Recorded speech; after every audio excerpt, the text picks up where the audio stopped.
Bonjour à tous et bienvenue dans ce journal normand. Nous sommes le jeudi 2 mars. Voici les titres de cette édition du 12-13.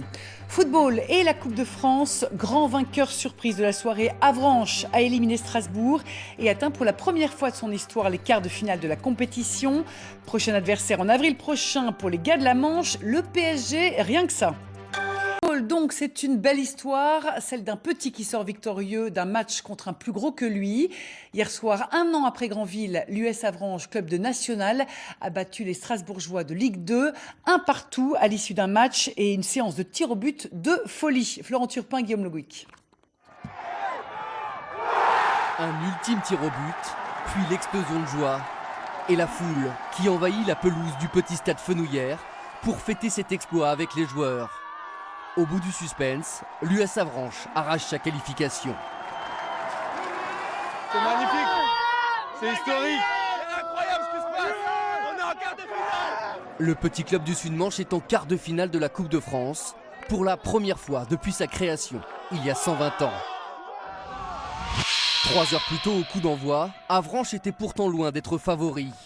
Les Normands en bleu, qui se battent pour ne pas descendre de national, affrontent le Racing Club de Strasbourg qui, lui, est en course pour la montée en Ligue 1. Mais surprise, Avranches se crée les plus grosses occasions et bouscule l'équipe alsacienne. 0-0 à la pause.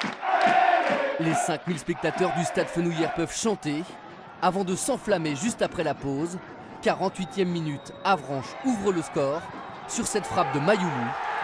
1-0. Le club de la Manche doit désormais tenir. Dans les buts avranchinés, Anthony Beuve repousse alors toutes les tentatives strasbourgeoises. Toutes, jusqu'à la 92e minute et cette frappe de Granic. Énorme désillusion, un but partout à l'issue du temps réglementaire. Il faudra jouer la prolongation.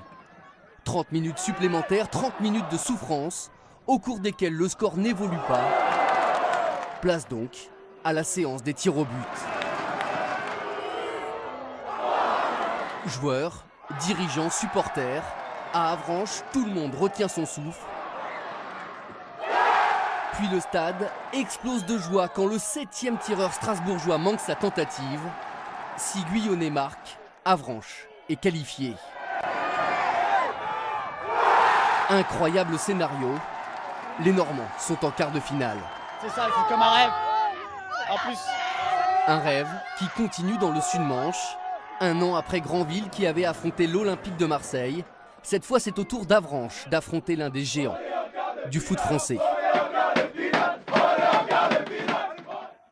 Et on poursuit dans la folie des grandeurs pour Avranches. Quelques heures après leur victoire, les hommes de la Manche ont appris qu'ils accueilleront en quart de finale de la Coupe de France le PSG et ses stars. Un très beau challenge en perspective le 4 ou 5 avril prochain. Florent Turpin et Guillaume Le Gouic étaient avec les joueurs au moment de cette grande annonce. PSG. Paris Saint-Germain, voilà. Donc Il est presque normalement, minuit on va hier préparer. soir lorsque Fabien, les vous nous supporters faites signe, d'Avranches dès que vous avez une apprennent la nouvelle. Avranches. Avranches. En quart de finale, Avranches accueillera donc le Paris Saint-Germain, l'un des plus grands clubs d'Europe. tu fais la Coupe de France pour vivre des moments comme ça, pas pour la gagner, parce qu'on sait très bien qu'à un moment donné ça va s'arrêter. Mais pour rencontrer une équipe comme Paris, ça y est, c'est fait. C'est Paris, Monaco, Marseille. Tiens, on chope le plus gros, c'est énorme. Alors c'est un magnifique tirage pour Paris, parce qu'ils vont pouvoir faire tourner, il n'y a aucun problème pour eux, mais on s'en fout, au moins on aura l'événement à vivre. On les regarde en Ligue des Champions le mercredi et puis là on va avoir la chance de jouer contre eux. Donc voilà. Le 5 avril, les Normands affronteront Drexler, Lucas, Cavani et les stars du PSG. Un tirage au sort inespéré. Formidable, exceptionnel. Le PSG c'est super quoi, on pouvait pas attendre mieux. Donc on ne sait pas aussi c'est à Caen ou à Paris. Et pourquoi pas au Stade de France, comme l'espère Gilbert Guérin, le président d'Avranches. Les joueurs ils veulent aller au Stade de France. C'est le 100e anniversaire de la Coupe de France. Le club amateur contre Paris Saint-Germain. Je pense que si la fédération est joueuse, on peut inviter 40 000 gosses, des gosses défavorisés. Caen ou Paris, à Avranches, toute la ville attend